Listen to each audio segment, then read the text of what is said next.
Our organizing group respectfully acknowledges that we are managing this event from the unceded traditional territory of the Comox First Nation, made up historically of the Satlut, Sasitla, Liksan, Puntledge, Kache, and Tatpus peoples. This location has long served as a site of meetings and exchanges among nations. Recognize and respect the traditional custodians of the land and waters on which we meet today. We have the privilege to be able to live, work, and play here. I would invite us to take this moment now to reflect on how we have benefited from this land at the expense of Indigenous peoples and ways that we can further our commitment to reconciliation and decolonization. I'm posting this map for a moment because some participants here are from different regions and invite you to learn more about the land that you are occupying. This is an online map on nativeland.ca that was shared with me by my daughter when I mentioned there may be people in the Zoom room from other locations. So invite you to check that out when you have an opportunity. So this session is about a project of the CVRD called Connected by Water, which arose from the work of the Watershed Protection Plan, which has already been spoken about. This project has been referred to and was in the logos that Serena just shared last session. So this project set in motion work around community education and protection of our watershed, which we've learned so much about these last 3 days. These projects about to be described are sort of where the rubber hits the road, much like what Serena was talking about, examples of work being done to generate conversation and learning amongst adults and children alike. I'm moderating this session as well as speaking. So first I'll introduce myself. My name is Christina or Tina Willard-Steppen. I'm an environmental educator in this role with Connected by Water and Comox Strathcona Waste Management. I'm an artist, facilitator, coach, and environmental educator.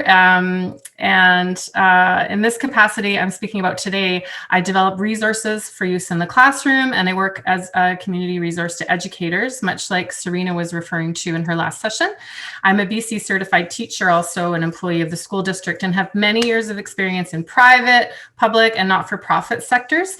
And this makes me a person who's really passionate about making community connections and supporting students in making connections for themselves, especially in relation to living more consciously within their environment. So there are 3 of us speaking for this last session. The first speaker will be Megan Kersten, who you've met throughout the last 3 days. She's the executive director of the Cumberland Community Forest Society and community engagement consultant for Connected by Water, and has been a really, really awesome person to work with on this project and a dear friend as well. She's an interdisciplinary conservationist and nonprofit leader with over 25 years experience in environmental, cultural, governance, and economic development sectors on Vancouver Island and in the Salish Sea region.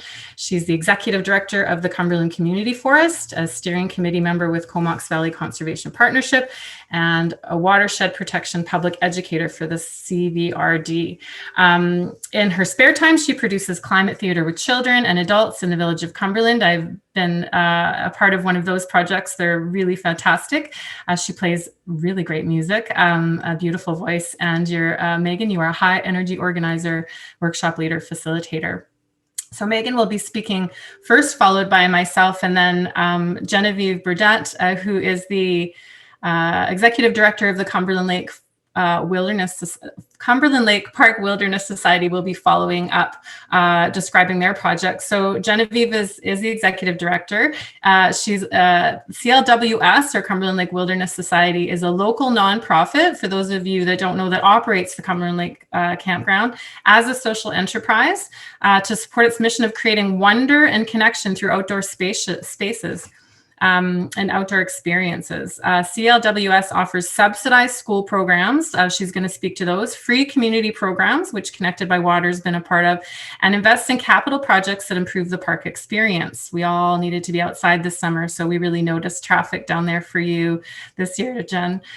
Jen has a degree in environmental science and a master's in educational psychology, and a career ranging from outdoor educator and recreation coordinator to college instructor. So welcome to both of our our panelists, and I'm going to hand it off to Megan to start out her presentation on Connected by Water. So hello, folks, and welcome back for this Friday session. It's very exciting to see the number of people that are joining us on this cool Friday in the Comox Valley.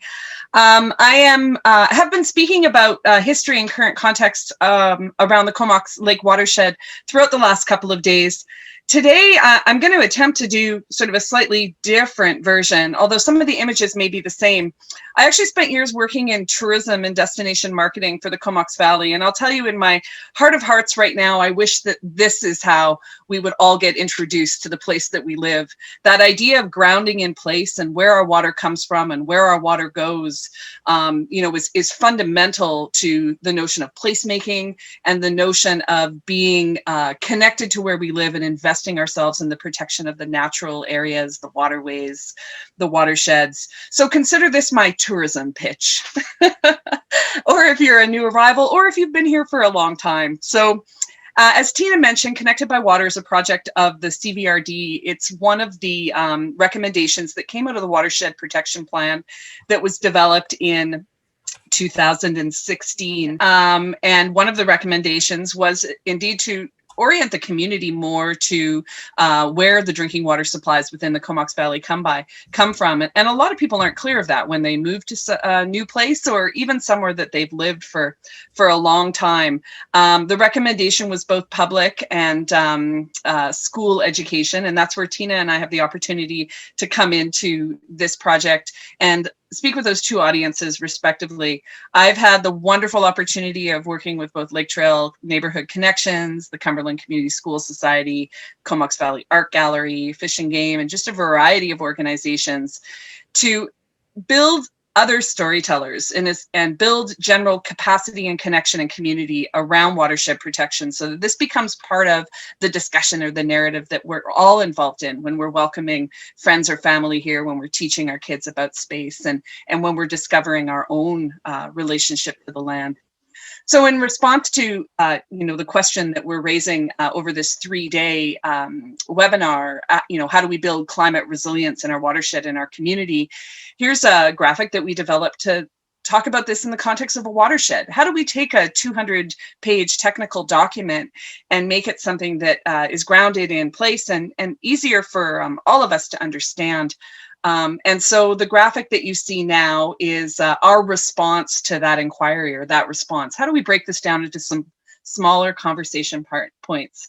And so what I'm going to do now is start with, at the bottom of this circle, and connection to place.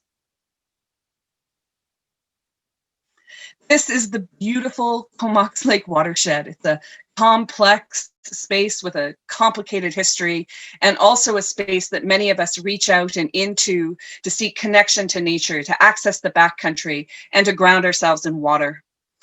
Imagine 60 million years ago, this was a shallow, warm, prehistoric ocean filled with giant sea creatures and elasmosaurs swimming through the waterways. And it's gone through cycles of glaciation and melt, warming and cooling.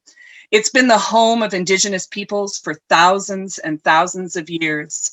And the Comox Glacier, Quinish, and the Great Flood is a story that looms large in the imagination of the Comox Valley. The glacier also holds a special space for the artists and the creatives. And if one looks around, you can see the inspiration that's drawn from the Vancouver Island Range, the Beaufort Range, the Comox Glacier, the lake itself. This space inspires us and draws artists and creatives and others to call it home. Another way to observe this space is, with maps and from a bird's eye view. The Comox Lake watershed is, in fact, many sub-watersheds or sub-basins, each with their own unique ecology, and they're all flowing into this beautiful system called Comox Lake. You'll recognize some familiar names in there: the Crookshank River watershed, the Upper Puntledge River watershed, Perseverance Creek, which we'll touch on later, also smaller systems like Beach Creek or Pierce Creek. Each of these are their own sub-basins within a larger basin that make up this system that provides drinking water for over 49,000 people. And when you add the Village of Cumberland's water system into the fold, then we move into close to 55,000 people. This is another perspective on the watershed that holds the mountains at the top of the screen instead of the north, and gives you a sense of the orange line is the boundary or the catchment of the Comox Lake watershed, and all the rain and all the snow that falls on any of the land within that boundary flows towards Comox Lake and then out through the Puntledge River. But not only out through the Puntledge River, but down into the cracks of the earth, becoming groundwater, feeding wells and aquifers throughout rural areas, and providing that incredible cold, clean water through places like the Morrison Headwaters that supports a thriving salmon population. If we step back into settler history, this is an interesting place to start. In 1849, the unceded territory of Vancouver Island was given in a grant from the Crown in faraway England to the Hudson Bay Company for the purposes of colonizing and resource extraction. And soon after, a man that you'll see on your left here, Robert Dunsmuir, acquired an additional grant of 2 million acres in the southeast quadrant of Vancouver Island called the E&N Land Grant. And we live the legacy of that E&N land grant today, because at that point, all of those lands, surface rights, subsurface rights, lake bottoms, river bottoms, creek bottoms, all became privately owned. And since then, all of those lands have been sold to successive resource developers, and then in more recent years, land and residential and business developers. Cumberland plays a big role in the history of this place and in the watershed. In fact, on the shores of Comox Lake was the location of number 4 coal mine, which extracted the largest amount of coal of any of the coal mines in Cumberland and the surrounding area's history. It was a slope mine. It was super wet. People would sometimes be working up to their knees in water, drawing out the coal to fuel the Industrial Revolution. And today you still see the piles of coal overburden at Coal Beach, a popular swimming area currently under an important process to determine its future use. This area has a rich mountaineering history. As early as the 1850s, people were transiting across the peaks of the island looking for potential for mineral claims. This photo is from an expedition to the Comox Glacier in 1922. And many of you know that the Comox Valley and the Comox Valley Mountaineering Club hold an incredible history of exploration. This is the exploring party in 1910 for Strathcona Park, which was declared by the province in 1911, was the first provincial park in British Columbia and the largest as well. An interesting thing happened, and when we talk about history, we can jump back to the 1800s, but occasionally we'll jump back to the 1980s. This community also has an incredible history in land conservation and parks protection, and in the late 1980s, when Strathcona Park was threatened with additional logging and mining activity within the park boundaries, the community rose up, and many community leaders within the Comox Valley also rose up to come together and to push back against the provincial government's plans to open the park to resource extraction. We have an incredible history in this Comox Valley of land and water protection, and we stand on the shoulders of giants in the work that we do within the conservation community. Logging itself is a huge part of the valley's history and a beautiful and integral part of the history. Many people who came here to settle as farmers ended up transitioning into logging because, to be honest, it was a little tough to farm here at the beginning. But logging opened up an immense amount of opportunity for young men and for men to support their families in this area. And the Comox Logging Company also looms large in the history and the narrative of the Comox Valley. This photo here is from Comox Lake. It's the A-frame crew, probably about 1930.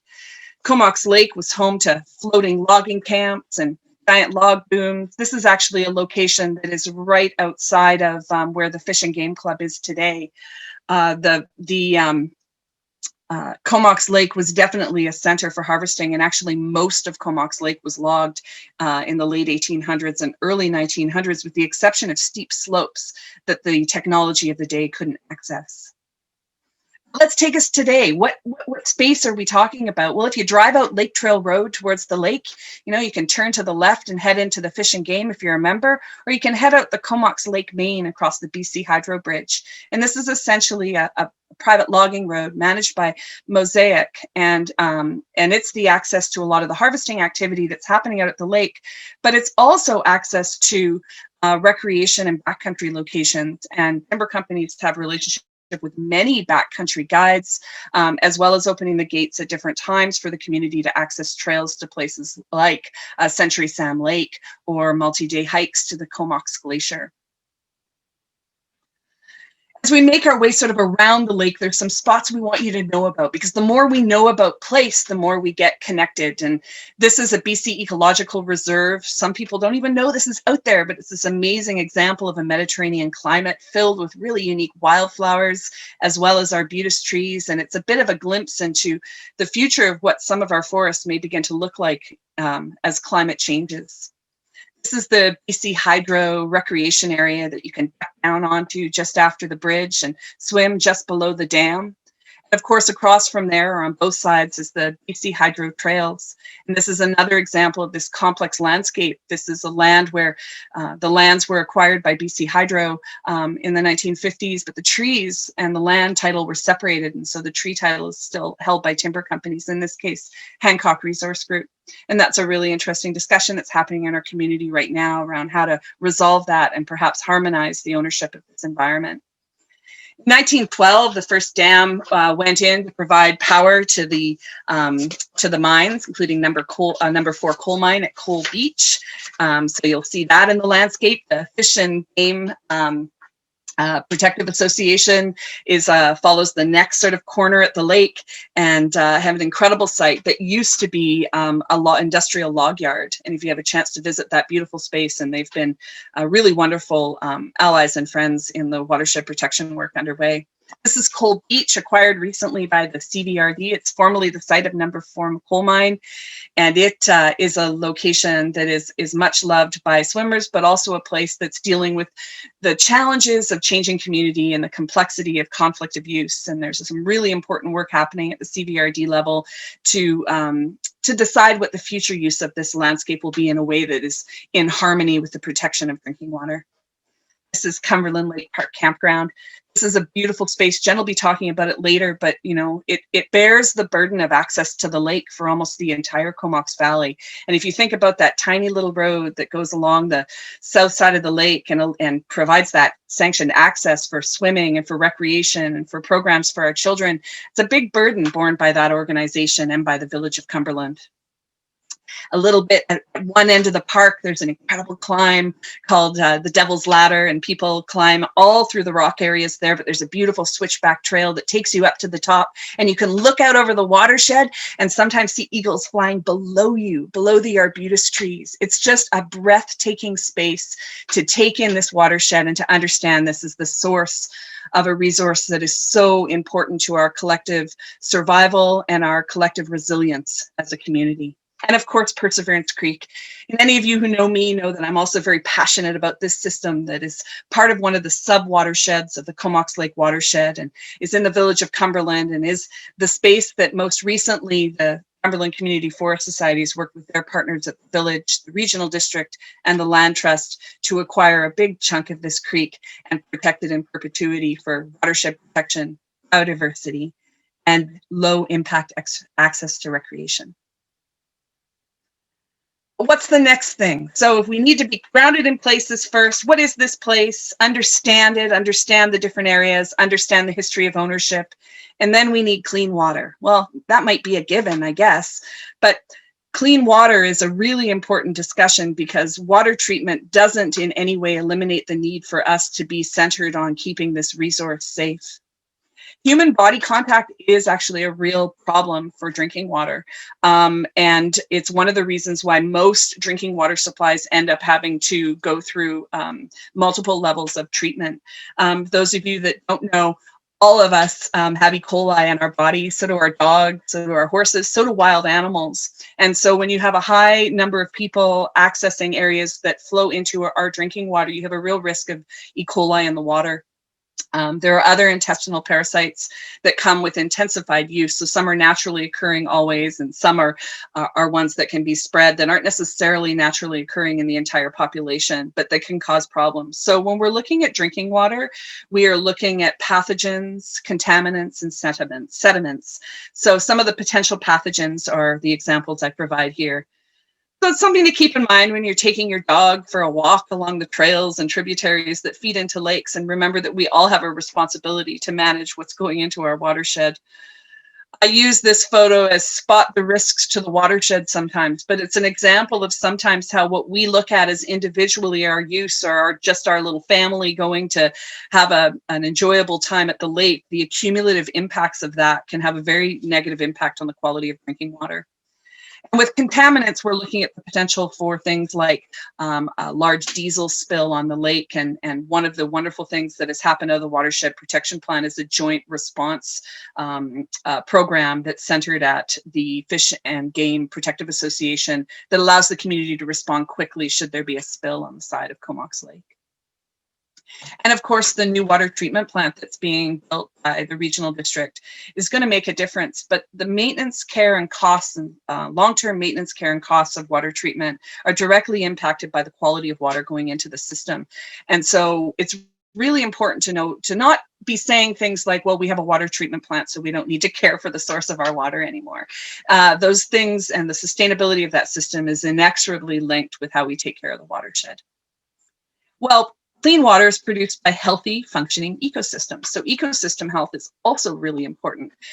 And that means having some awareness about these little bubbles of life that make up our watershed. I mean, what is an ecosystem? Well, it's a specific geographic area where plants and animals and other organisms, as well as weather and landscape, work together to form a bubble of life. And so the Comox Lake watershed in of itself is an ecosystem, but within it are all of these small ecosystems with home to little critters like the northern red-legged frog, or one of our favorites and one of our co-presenters over this seminar, Tim Ennis, our local Batman. We spend a lot of time passionately talking about and working towards the protection of these little brown bats who are another species at risk throughout our watershed. And of course, the salmon, which, you know, have diminished immensely by the being cut off from the sea by the dams on the Puntledge River. But there are ladders and there are processes that are bringing those salmon back into the lake and resulting in a degree of recovery that we can only hope improves in the years ahead. Ecosystem services are the services provided by a healthy ecosystem. You know, healthy trees and forest floors help to filter water. They provide an environment that allows trees and understory to grow, that holds snow and retains it for dry seasons, and creates a space that is sustaining life and reminds us that the watershed is more than a resource for drinking water, but also a resource for living creatures. Functioning forests and creeks is a bit of a deeper dive into ecosystem health. When the entire Comox Lake watershed was logged around the turn of the century, all these big trees were pulled out of the mouths of creeks and streams, and those trees were integral to holding together stream banks and holding back sediment, which we've talked about as one of the risks to drinking water. And once those big trees are gone, and once you have those full thaw runoffs happening through creeks and streams, it's really difficult for those kinds of trees to reestablish themselves. Riparian areas are one of the most biologically rich spaces on the planet, and they also serve a really important ecological function for the protection of drinking water. They hold and retain water, they filter sediment, and they also provide a space for an incredible amount of biodiversity. This is another beautiful space within the Perseverance Creek watershed. When the landscape is pressured by its inability to hold water and release it more slowly, and when that is combined with climate change and increased rain events and increased storm events, like we saw very clearly in 2014 and 2015, we end up with situations where larger amounts of sediment, or in this case clay, can end up dropped into our drinking water supply. This is the mouth of the Crookshank during that very similar time. Now, these creeks and streams have always been generating sediment and pumping that into the lake. But when we layer that on top of historical forestry and road building, we layer that on top of climate change and increased storm events, we begin to really see that we're putting pressures on our drinking water that in turn are going to put pressures on our water filtration technology. This is why functioning creeks and functioning forests are also integral to the long-term sustainability of drinking water, filtration, and treatment. And this is another really beautiful perspective of the Crookshank Canyon. Someday the Comox Lake could be two lakes, and you look at what's kind of coming down, that natural process of erosion that ends up building new land. And we've always been in this process of building and unbuilding the landscape. The earth is a very dynamic space, but when you layer that into our reliance on space for drinking water, you end up looking at the landscape differently and recognizing the impacts that different behaviors as well as climate change are having on that space. Fire protection is another really important one to talk about, and it's one of the biggest risks that we face within the Comox Lake watershed. Fire has multiple impacts potentially on our forest. One is the erosion that comes from a loss of burning off of organic materials, and then other materials ending up flushing into the lake, as well as materials that are used for fire suppression. Climate change is changing these risks. So we have a combination of increased fuel load in some areas, drier drought seasons. We've seen a couple of really strong winter droughts, and unsanctioned recreation. And there are times when we've been at the lake and seen fires in places where there aren't supposed to be fires. And that's a really important piece that all of us can take away, is that if we were to have a forest fire at Comox Lake, the risks are really strong to our drinking water. And each of us has a huge ability to influence that in terms of our own use at the lake. That one canoe trip up the lake and I'm going to go camp there and have a fire, but you couple that by a couple of hundred and you see the cumulative impacts of treating a drinking water supply like your private campground. I, like the rest of folks, love to find my own private place to get away, but it's really important for us to consider the impacts of unmanaged campfires, as well as the sparks or other igniting activities that can happen from motorized vehicles within a dry forest landscape. And of course, we also think that we're going to be seeing more extreme weather events, including lightning, which hasn't historically been as big a feature on the landscape and may indeed be something that we see more of. The sanctioned camping grounds are really important, and that's why the work of organizations like Cumberland Lake Park Wilderness Society with their new low-impact walking campsites, I won't talk too much about that because I don't want to trump Jen, the work of the Fish and Game Club, and the ongoing collaborative work of landowners around the lake to provide that access to the lake and that access to recreation and camping that people are so hungry for. They want to have accessible ways to take their kids out into the wilderness. But what we need to do is be working together to develop established spaces that are managed and cared for so that our camping and our desire to connect to wild spaces doesn't negatively impact both the natural ecology or the ability of space to provide clean, safe drinking water for our community. Water conservation. Water conservation is also important, and sometimes we forget we live in a rainforest. Why do we need to think about water conservation? When I talk to folks and when we're giving presentations, one of the things we like to start with is the idea that freshwater supplies from a global perspective are so limited that any of us not treating our drinking water like it is as precious as gold is misguided. Most of our drinking water and freshwater supplies on the planet are actually locked up in ice caps, which are melting as a result of climate change, which puts more and more pressure on accessible, safe drinking water supplies. The water that's in Comox Lake is also shared. A significant amount is needed to maintain fish flows in the Puntledge River. So we look at this lake as this reservoir. We're not looking at it as all being just available for us to, wash our driveways. It needs to be used for many other things: fish flows, drinking water, hydrogeneration, and maintaining lake levels at a level that support the ecosystems that rely on that water in those riparian areas to thrive. We're using a lot more water these days for gardening too. And all of these things, if we can be conscious of the idea that we're using drinking water for a multitude of purposes, and if we can think about the preciousness of that which flows from our taps, and think about it in the context of those experiencing water scarcity around the planet, then we can adjust our use and recognize that it's not all there for humans. It's not all there for us. It's there as a shared resource that supports life not only in our region, but on the planet. So climate resilience. We started by saying what makes a climate resilient watershed.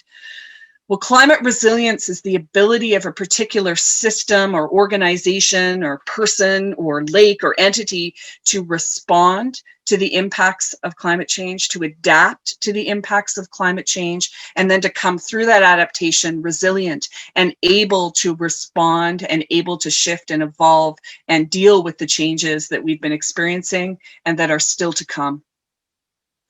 Climate change is a reality. We've seen 2 significant winter droughts over the last 3 years that have caused BC Hydro great concern. Again, those concerns are for fish flows as well and our ability to keep water in the Puntledge River to allow for the migration of salmon. This is a photo from one of the lake droughts where you get to look back and not only recognize that we're dealing with less water, but that we are also looking at the legacy of our land use over the last 150 years. When we look out, we get glimpses that tell the story of our history. And as beautiful as that warm glow is in the sky sometimes, it's indicative in this case of the forest fires 3 years ago that also remind us of our vulnerability and the links between us and spaces as far away as California or Siberia when the forests burn. And we've seen changes to the ecosystem. We're seeing changes to plant life like salal and cedar, which are part of this, with them being negatively impacted by the change in the climate. And then the emergence of trees like arbutus and other wildflowers that are coming as that climate changes. Climate change is real. And one of the ways that we build it is by thinking about all the pieces of the puzzle. One of the biggest impacts we're going to see is a shift from a snow to rain environment. Historically, there's been a lot more snow and a lot more snowpack in the Comox Valley and on Vancouver Island. And it's understood now that, that we're going to be seeing more and more rain over snow. And people may think, well, that's fine. If we have tons of rain, then it's going to fill the lakes and we have tons of water. But the thing is that snow is storage. Snow is our bank account. When we hold snow in the snowpack, we're able to release it slowly, or nature, we don't have anything to do with it. Nature releases it slowly over the season, which allows for this maintenance of fish flows, which allows for a certain degree of equilibrium.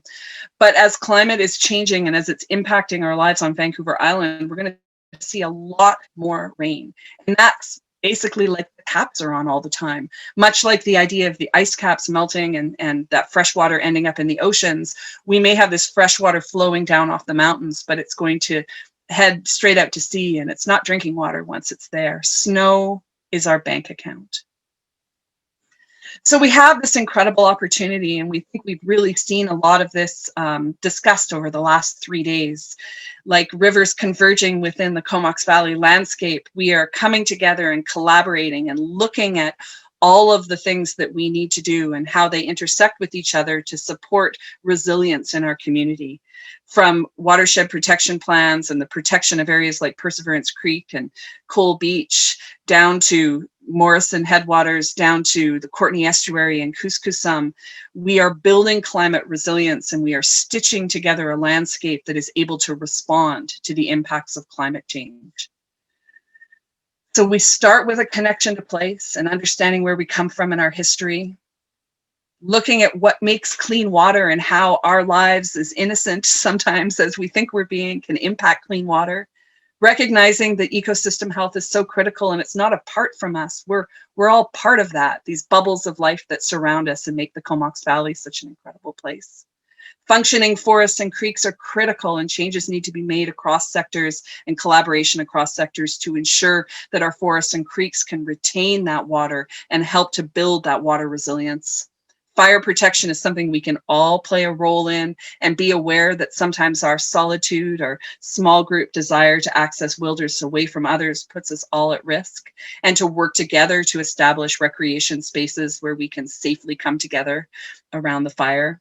And then water conservation and thinking beyond the scope of just where we live to the global consequences of water scarcity, and adapting our behavior and our consciousness around fresh water, while at the same time recognizing that it's a shared resource with salmon and with other creatures, and that we need to hold that in our heart every time we turn on the tap. I'm deeply in love with this place and with this watershed. And it's been such a privilege to be able to play a role in storytelling what our watershed is and how it is that we can work together to protect it and ensure its resilience into the future. And I encourage you, as we're all spending these greater times outside, to learn about the nature of this space, learn about this complex history that we're still reconciling, that we're still dealing with as we work on acquiring lands for conservation and low impact recreation. And I would like to thank all of you for choosing and to spend time with us over these last 3 days to have a deeper understanding of the interconnection between all of the wonderful things that are happening in our community and our project community, and also to see how collaboration is going to be key in our ability to respond to climate change in the Comox Lake watershed. So with that, I'm going to hand the torch over to my friend and colleague, Tina, who is my collaborator on this project, Connected by Water, and an amazing woman to work with. And it certainly is helpful when you are passionate about subject matter to have the opportunity to work with others that share your passion and experience joy out of storytelling and teaching. And that's my experience working with Tina. And it's a real delight to hand the torch to her. Thanks, Megan. We had some comments, just so you know. Sarah Fowler in the chat box said, Megan, your excitement about water is contagious. So yeah, thank you for your storytelling skills. In terms of the Connected by Water project, Megan was a part of the team that coordinated community engagement and educating people about watershed protection. So as you can see, she's very, very good at it. The piece I'm going to speak to is curriculum. So we're heading back in the direction where Serena started us. Because part of the watershed protection plan, where this project came from, had a key recommendation about education and outreach program, which included developing curriculum for schools, at which time I was brought onto the team. Fantastic project to work on, great group of people. And so I'm just going to walk you through how that happened in case there's someone here who wants to do it in their community. I know I have some teachers online today too, to let you know the resource exists and just to share how that is unfolding in our school district. So we started with the watershed protection plan and decided it would be best not to reinvent the wheel or to duplicate what others were already doing. And so we first of all examined the BC curriculum, which for those of you who don't know is a fairly new curriculum, and it is inquiry based. I'll get to that in a moment, where and pretty student focused. So it's fairly new to teachers. We then did an enviro scan where we checked all over the internet broadly and then especially locally to see what people were doing with regards to environmental education, especially with watershed protection. We did things like hold a local environmental educators meeting to pick their brains and see where they were at. We did school district consultations with 120 teachers. We presented to 36 school administrators locally at a principals meeting to get their thumbs up and ask what they thought their needs were. Our desire was to do what Serena and everyone here has been speaking about, figure out how to weave community and school together and encourage collaboration around this subject matter. And we worked really closely with Serena Allison, who spoke earlier, and other lead teachers in the district, as well as the Learning Resource Center. For those of you who don't know, that's like the library for teachers in the district where they get their resources from. So we started out in heavy research mode.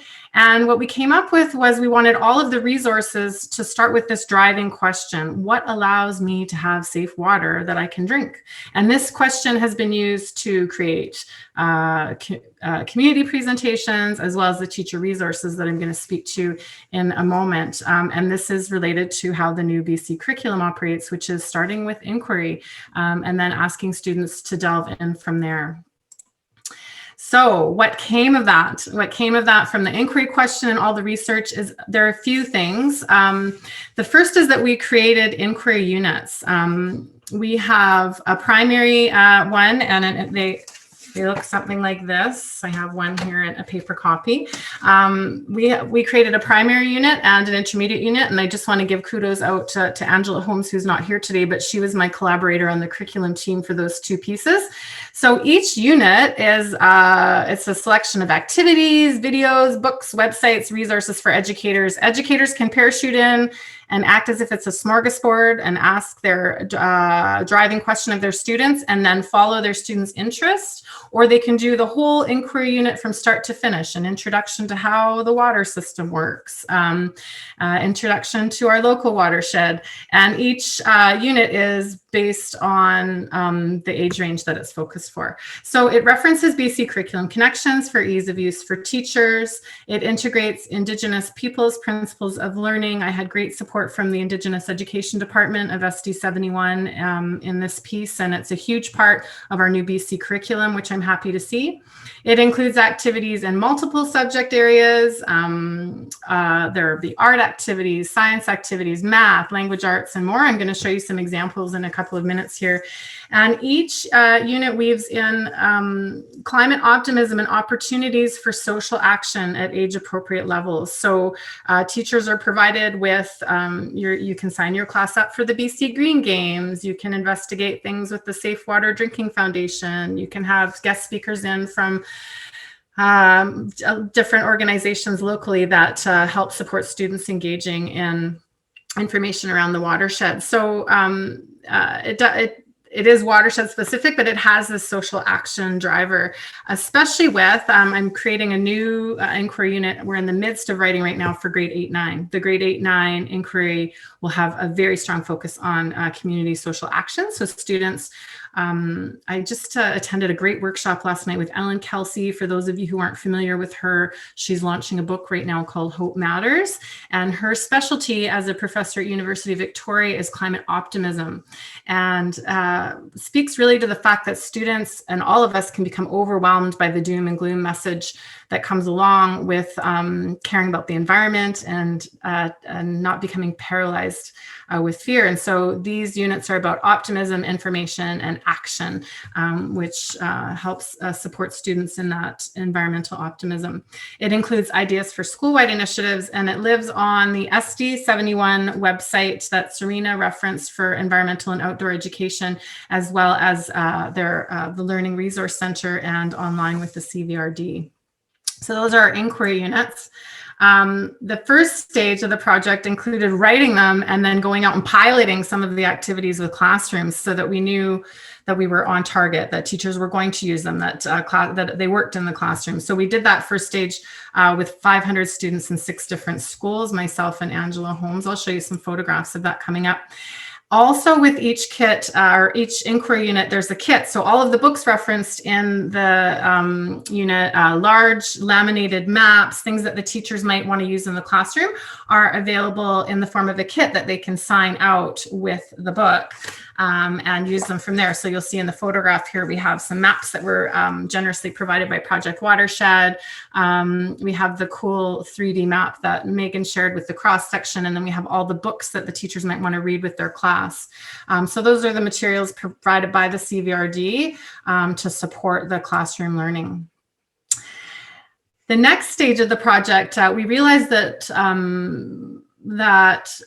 teachers aren't the only people speaking to youth, especially when it comes to recreating and as a user group in the watershed. There are mountain bike clubs, there are camps, there are nature preschools. So we decided to also create a resource for recreation leaders. It's an abbreviated version of the resource catered to organizations who are leading groups in the watershed. So think like a camp counselor resource to give the folks who are leading young people into the wilderness, especially in the watershed, the context that Megan just shared, an understanding of the history of the watershed, how it came to be, how to care for it, what are the risks to the watershed. And what we're hoping to do in the next stage of the process, and what we've already done a little bit of, is train the trainer. So providing this resource to, and I think Genevieve is going to speak to it next, to an organization that recreates in the watershed with young people, and then coming in and training their staff for the season so that everyone is seeing the region that they're working in through the same conservation filter. We also created some interactive activities that can be used for larger community events at any age or for young people. I'll show you some more photos. This is a Watershed Web of Life activity. And this is available online too. You can click on it, download it, and access it to use with any age. And we've done it quite a bit. Let me click you forward and just give you an update to where we are now. So as I mentioned before, the teacher resource guides have been developed for primary K-3 for teachers who are on the call or the webinar today. I can send you that information. It's also available on your SD71 environmental and outdoor ed page. There's an intermediate one for 4 to 7, and I would say some of the videos and activities could even go as high as grade 9 in that kit. And we're nearing completion on a grade 8-9 unit. As I said, that has a heavy social justice component to it around watershed access, and also speaks more to international water issues too. We're actively promoting the materials and seeking feedback from teachers on an ongoing basis. I met a teacher last night who wants me to send her the materials for review, which is great. We want them to be useful.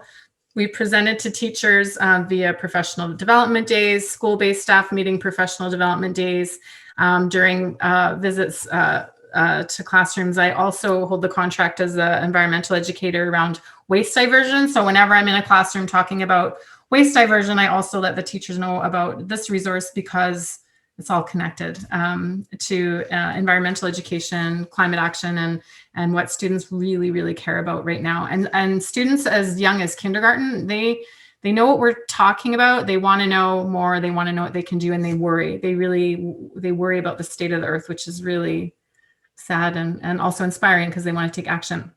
So as I mentioned before, the links to the resources are on multiple websites, so you can see them there. I'm just going to walk you through and tell you some stories of some of these photographs. This is a group, it's my colleague Angela Holmes in one of our school visits, where we facilitated the Watershed Web of Life, walked them through the maps, we're practicing the activities, and this teacher had them do some drawing and writing about their watershed. So these are Quinish intermediate students drawing pictures. These are some collages of that day that she sent to us. Quinish got, as I said, the teachers, they can just take one element or they can do the whole thing. And some teachers really, really took this and ran with it when we first started. Here's some examples of assignments that a teacher shared with me after we'd visited the classroom and they'd worked on the unit. So the picture on the right is from a math activity. So we were approached by a teacher from Cumberland School named Tamiko Collins, who said, you know, we have to cover graphing and intermediate level. We always end up doing it based on like kids' heights or birthdays or something. It would be great to have water usage. And so we have them do a graphing activity where they graph water usage and they also graph precipitation. And what becomes really obvious in the Comox Valley is, of course, we have the highest water usage during the months where we have the lowest precipitation. And so they have the students, based on links that we provide in the resource, do the graphing activity. So it's a math exercise, but then a conversation arises from there about, well, that's weird. We don't have as much water when we're using all that water. So this is just a different way in via math and an example of how what Serena shared with the heavy equipment lesson in the previous presentation, these conversations about climate action and watershed protection and waste diversion, all of them can happen in any subject. So we're moving towards a more holistic curriculum in BC where a teacher who teaches English or social studies can use this as the content to teach the subject that they're trying to teach. The image on the left is a teacher made our presentation part of a larger environmental unit she did. So you'll see this is an assignment she had students do. Use only what you need, be prepared, camp carefully. And this came after the Watershed Web of Life activity. Okay, so this is another example of a teacher who took it and really ran with it. There was a teacher who took students on a field trip through the watershed to have them have a hands-on experience. She participated in the Watershed Web of Life activity. She read the students all the books. This is a very young group. This is a kindergarten grade 1 outdoor class. And so I want to show you, they did this field trip, but the best part of this was, this is a kindergarten grade 1 class. At the end of the whole unit, they were asked to draw a picture. Where does our water come from? And this is what they learned. If you look carefully at the images, there are elements of the water cycle in there. They know that there's precipitation and a storm that happens. And then some of them have drawn the pipes and the uptake for the water, and the pipes go all the way down to their house. So just giving the unit clearly gave them an understanding of their connection from their house and the tap that they turn on out into nature and where all of that comes from. And so I was so grateful for this teacher to share this image and her photos of her field trip and all of it together. And we hope that more teachers do participate in this way. Just more photos of school presentations. This is intermediate. Higher level students, we bring in quotes when we try to pick out anything by itself. We find it hitched to everything else in the universe. And so really trying to help students understand that we are not separate from nature. We are nature, we're a part of it. This is the same activity being facilitated with the kindergarten class. So the activity is good for any age. We've done it with adults as well. These guys were really fun. This is another example of activities we tried to do, as I said, multiple subject areas. So these are 3 different art activities. The one in the center is kind of cool. It's an activity called Found Poetry, where we take a relatively boring document written on a government website with lots of good information on it. It was a Living Water Smart, a BC government document outlining vision for sustainable water stewardship. And we create Found Poetry, where we have students read the document, integrated enough to go through and circle the words that they feel are important to them in the document, and circle them, and then create artwork over top of it. It becomes a poem. And so that's a great activity for anytime you want a student to delve into a document that can be a little on the heavier side. It brings it back out into art and really analyzes their understanding in a different level, or in a different way. So those are examples of some of the activities. There are many. Each document is quite large. I think the high school one's 75 pages long, so there's quite a lot. One of the best parts, I think, of all 3 units is the robust list of resources, activities, connections to local organizations that we've created for the end of the document. This is where we got feedback from teachers. Very positive. The community and teachers feel this is important work. As we've seen this last 3 days, a lot of people are engaged in conversation around this. They're happy to have the local place-based resources. So all of the links that we provide to the local organizations, really important to them. And especially now during COVID times, when teachers are being told to take their students outside, and resources for them to be able to do that and still teach the subject matter they need to teach is really, really, it's more important than ever.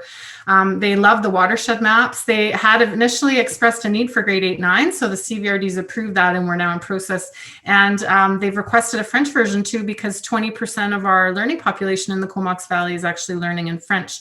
So we're working collaboratively with the Learning Resource Center right now to put together a kit in the French language.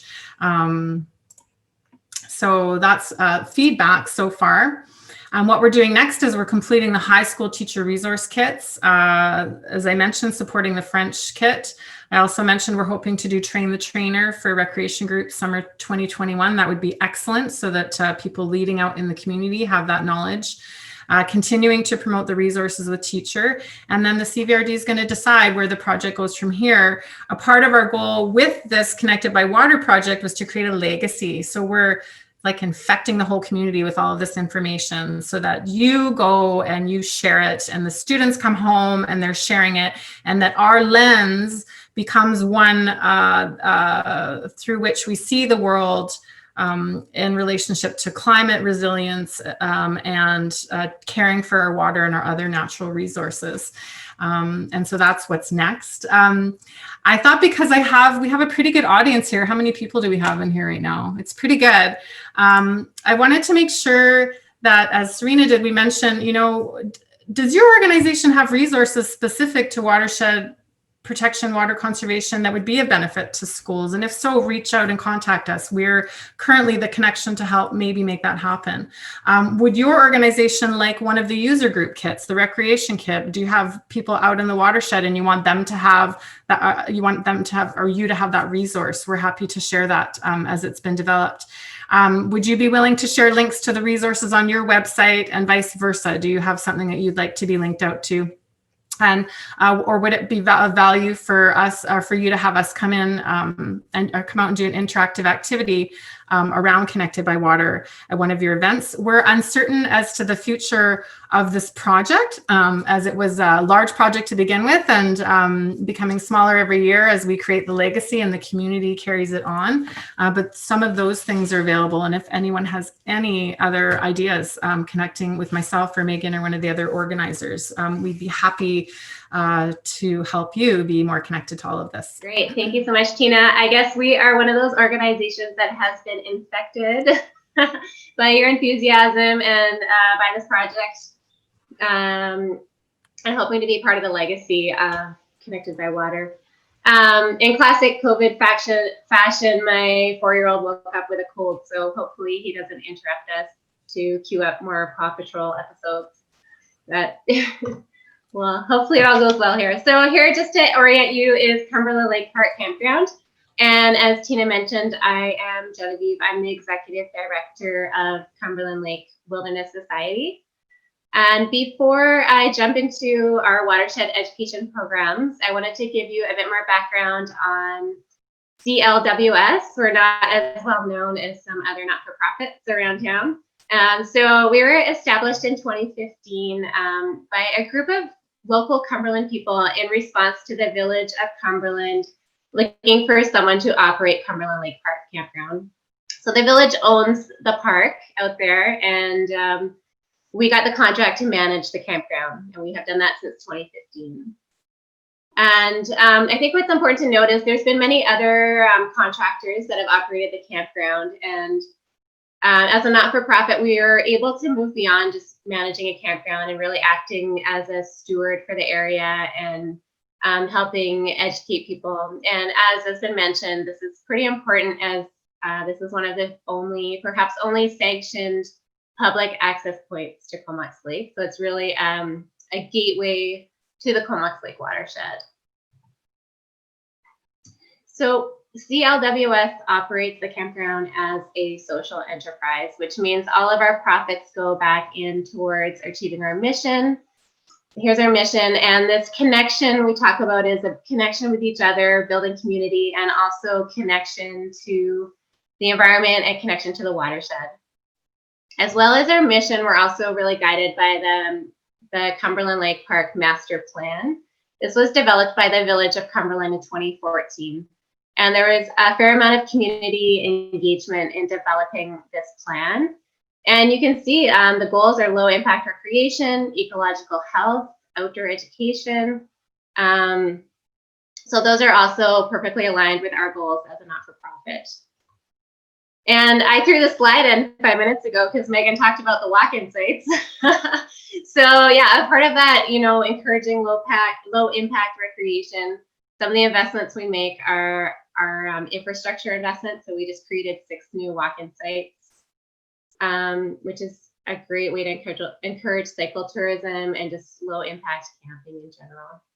But mostly what I'm going to talk about today is our watershed education program.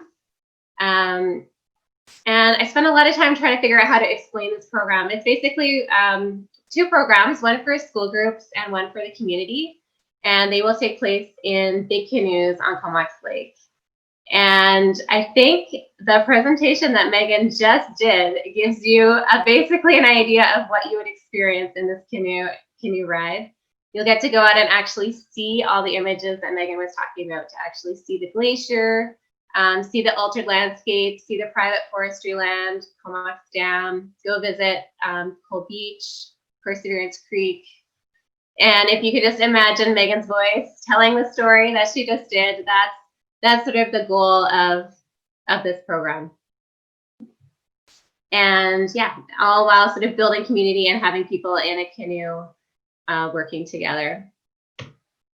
So yeah, just to credit Connected by Water for really the inspiration, and as they mentioned, for training our staff, providing materials to get this program going. And also there's a program called Canoes for Conservation on Lake Superior, and we took inspiration from that program as well. When we dreamed up this program last year, we didn't actually have any big canoes. So I want to thank the Comox Valley Community Foundation for putting in $15,000 to help buy these canoes, which really got this program going. The CVRD also put in money. I think they'll see a really good return on investment on that. And CLWS has put in a fair amount of money. These canoes, they weigh 300 pounds each. I'm not sure how they got them onto these roof racks. It took about 10 of us to get them off. They seat 14 people per canoe. So the idea is you could have a whole class in 2 of these canoes. Our staff required 2 days of training to safely guide programs in these canoes. So unfortunately, due to the COVID-19 and the pandemic, we had to cancel the training this spring. So we will be launching this program next spring. So the school program that we're launching is called the Water Explorer Program. We've always offered school programs to SD 71. And this is a screenshot of our website and the 2 programs we offer right now. Both of these programs include links to the BC curriculum, and the Water Explorer program is the Watershed education program. And it also includes a lot of that Connected by Water curriculum that Tina was talking about. And this one will take place in the big canoe. So for our school programs, we offer them to schools, 2 classes. We charge $100 for the full day, and we provide 2 professional outdoor educators. And if that cost is prohibitive, then we just waive the fee and provide it for free. We want every class to be able to access this program if they want to. And right now we offer this program to around 30 classes a year. So that's about 600 students a year that get to experience the program. And starting this spring, teachers will be able to choose if they want the forest program or the water program. For the community, starting this summer, we created a park interpreter program. So our park interpreter offers free programs to the community twice a day, 5 days a week in the summer months. If you haven't heard of this, it's new just this year, and with COVID, we weren't advertising it too much, but we will be doing it again next summer. And so this summer, our park interpreter was trained by the Connected by Water team, and she offered watershed education presentations on land. And next summer, our park interpreter will be able to offer these presentations in the canoe and actually go visit the places that we're talking about. Our park interpreter also offers interpretive hikes, arts and crafts programs, the Devil's Ladder that Megan was referring to. We offer hikes up to that area and talk about the forest. And again, I would love to also reach out to anyone who wants to collaborate. We offer honorariums to our presenters. We often have guests come out and present, or if anyone wants to help with curriculum development, we'd love to collaborate in whatever way that you think could work.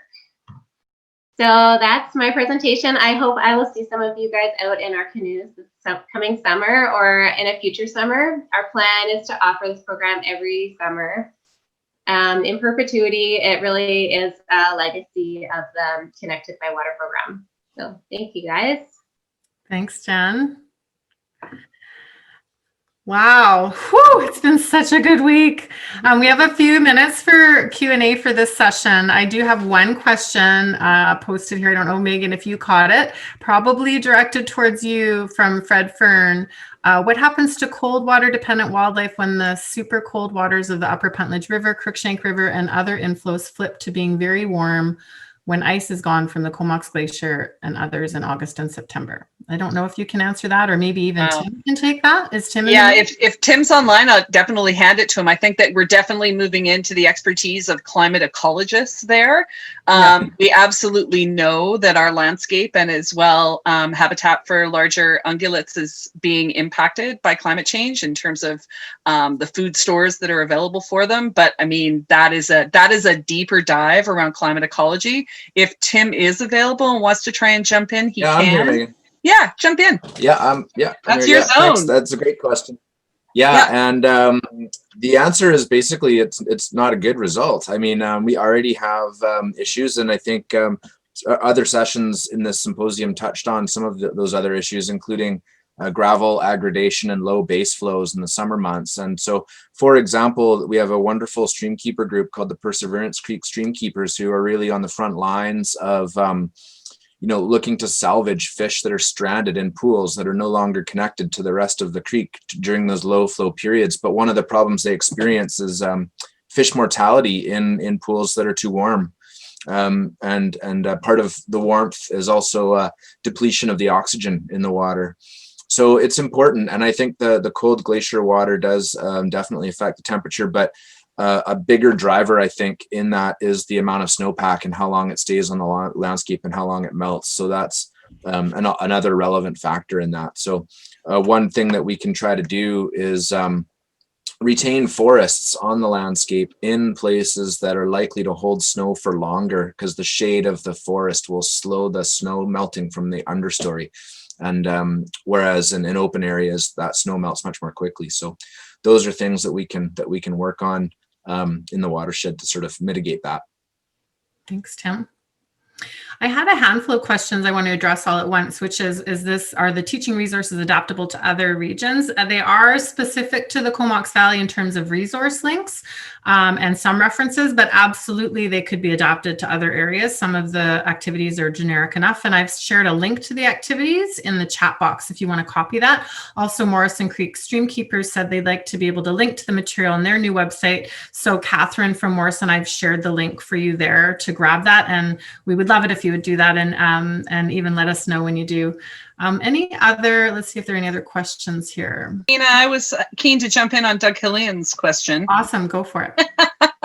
Well, and it's just that larger, as you know, we talked about the idea of this an opening night, fragmented ownership, fragmented land use is part of this legacy that goes back into the 1850s and the Hudson Bay Grant, and we're very much living that reality today. And I think that the Bevan Trails project Bevan Trails Conundrum is a perfect example of that legacy right in front of us right now. I mean, Perseverance Creek is another one, the acquiring of Perseverance Creek, removing that from the private land base.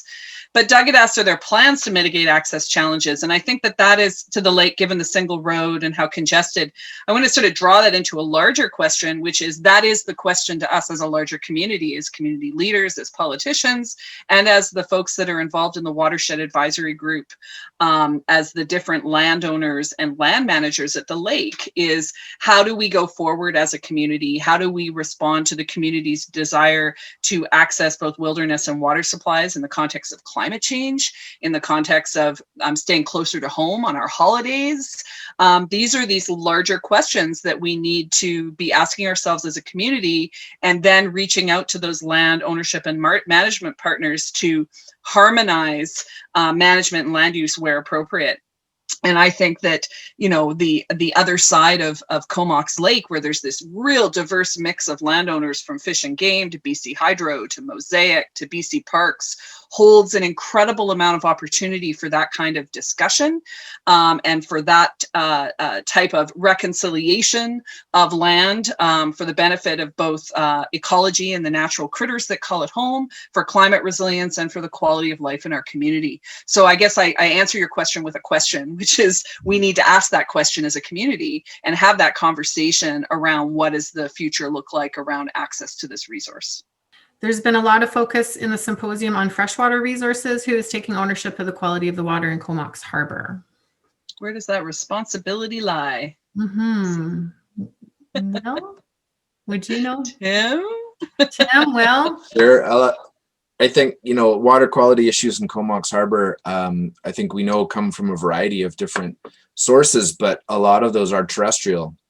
And the Connected by Water program, I think, does a good job of recognizing that how watersheds function and the source water that comes in from the headwaters moving down through our communities is what ends up in the estuary and in Comox Harbor. And initiatives like the City of Courtenay OCP and the local governments that are close to Comox Harbor, Comox itself and City of Courtenay, through their stormwater management planning, or now what we call integrated rainwater management planning, and you know, the upgrades that are happening to the sewer system, and getting more people hooked onto it if they're on septic, for example, are the ways that those are the tools that I think we would use to try and make real improvements there.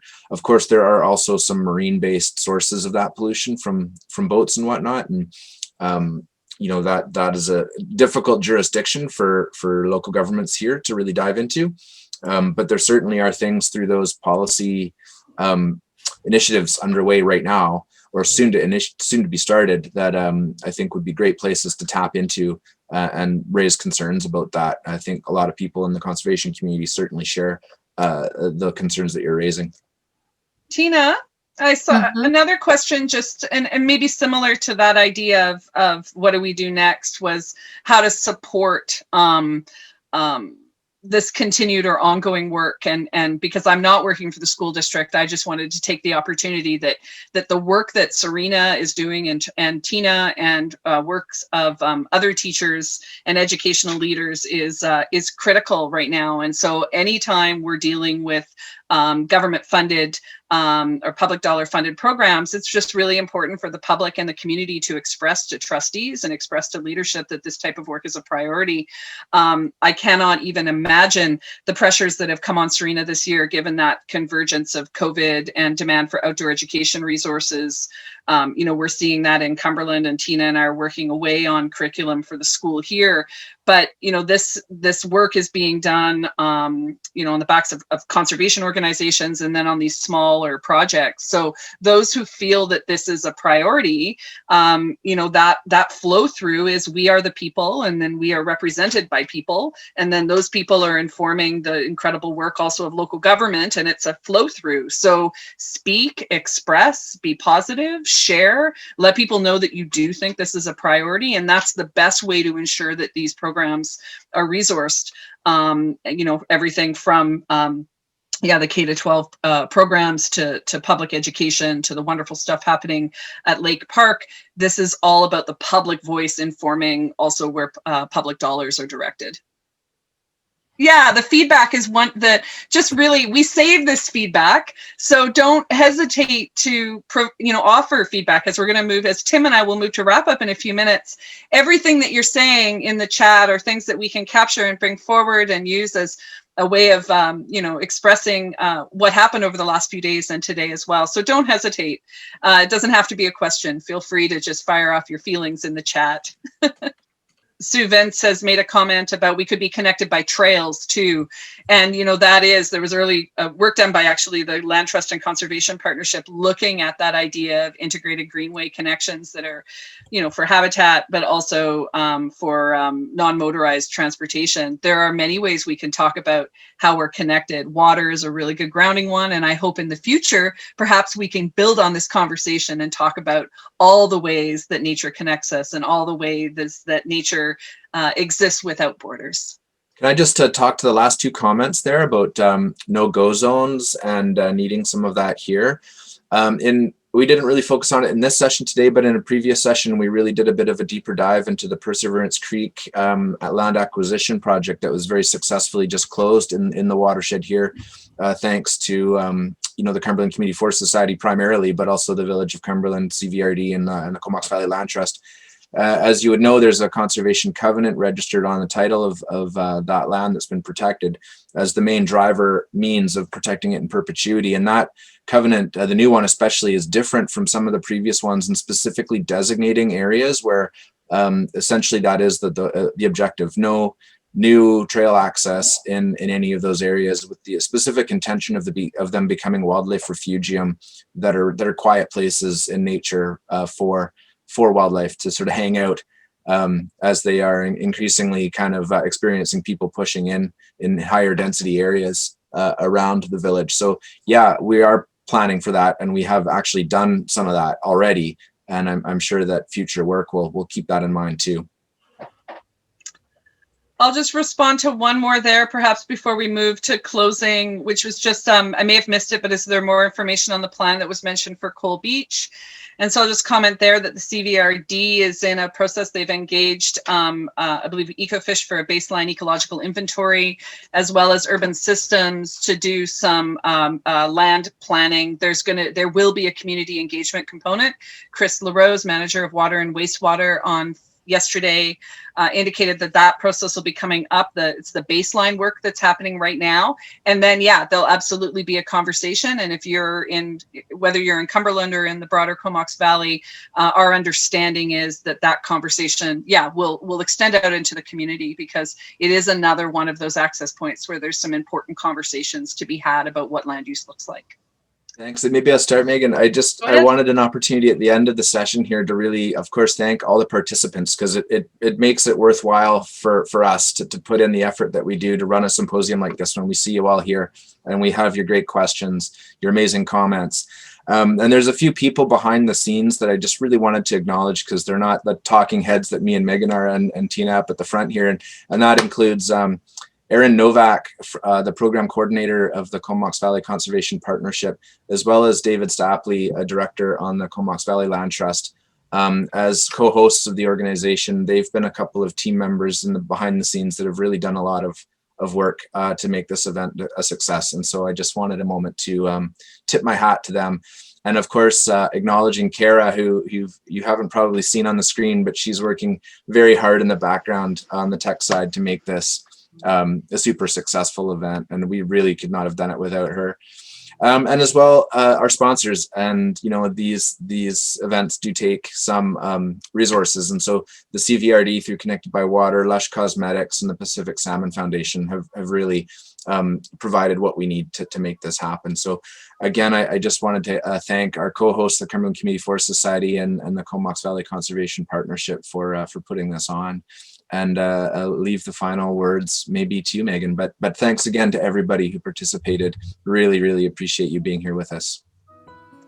Yeah, no, what an honor to get to do that, to take us out. I'd like to really acknowledge all of the panelists who've participated over the last 3 days, and for some really unique new perspective on the landscape, on land acknowledgement, and on seeing how our work is so interconnected. I have to say that Serena's presentation, well, all of them, but in particular, just seeing that weaving together of the work of local government, conservation organizations, and the school district has left me with a huge amount of hope today.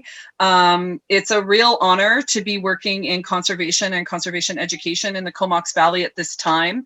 For many of the projects that have been touched upon, we are in an incredibly potent time, incredibly complex time, and an incredibly hopeful time in our community. I hope that we can leverage the type of relationships we see at work to achieve incredible things here. I don't for a minute doubt my decision to move to this very special place 25 years ago.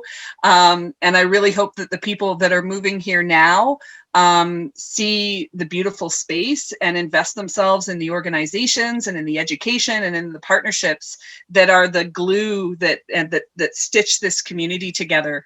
I think for those of you from out of area, I wish for you the type of collaboration and mutual support that we're seeing happen here in the Comox Valley. And if we can ever support your work by storytelling and sharing the work that we're doing together, the mistakes we make, the achievements we succeed with, all of those things, I know that the folks that I work with, my colleague here, Tim Ennis, Tina, others are always willing to share our experiences and our passion for the work that we're doing. So please do let us know if this type of work is useful again in the future. I think there's no doubt you'll be seeing Tim, myself, and others collaborating on similar projects. It's an honor to live in this beautiful Comox Valley, and thank you so much for sharing your valuable time with us over the past 3 days. It has been a privilege to share your company, and thank you very, very much.